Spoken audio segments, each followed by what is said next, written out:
Bonjour, je traite dans cette vidéo le dernier point de notre plan de comptabilisation des emballages, c'est le non-retour d'emballage consigné. Sur le plan comptable, le non-retour d'emballage consigné est considéré comme une simple vente. C'est-à-dire, le non-retour, c'est lorsque le client décide de garder, de conserver les emballages.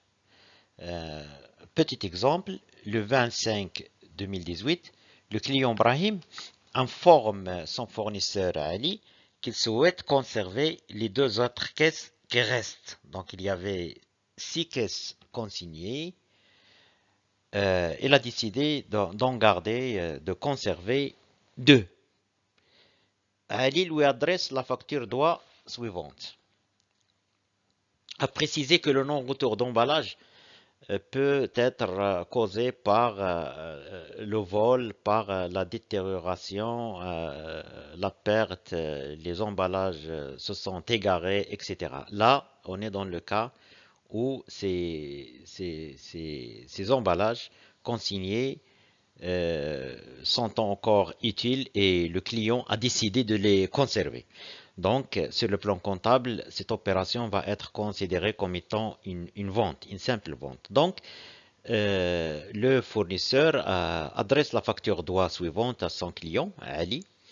Le fournisseur Ali adresse à Brahim la facture suivante. 2 caisses consignées non restituées de 80. Et la TVA, elle est à 20%. Donc, ça donne un net de 100.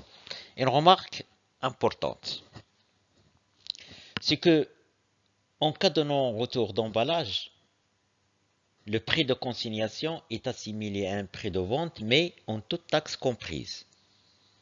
Le prix de consignation est de 100, mais en cas de non-restitution ou non-retour d'emballage, ce prix de consignation de 100 sera considéré comme étant un prix de vente, toute taxe comprise.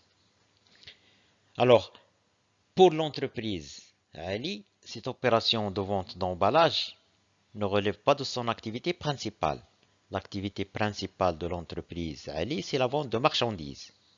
Mais, en cas de non-retour d'emballage, le produit de cette opération sera considéré comme un produit accessoire.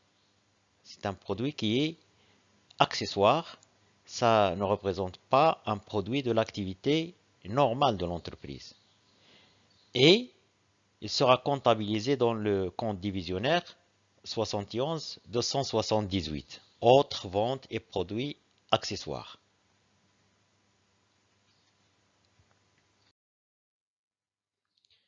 Voyons maintenant la comptabilisation de cette opération dans les comptes du fournisseur Ali. La facture doit adresser à Brahim. Ali doit débiter le compte client dette pour emballage du matériel consigné, le compte qu'il a crédité au moment de la consignation, le compte des passifs circulants, une dette.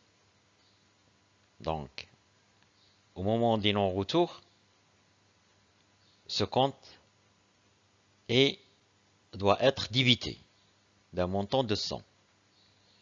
Et en contrepartie, il doit créditer le compte autres ventes et produits accessoires d'un montant de 80 et la TVA facturée d'un montant de 20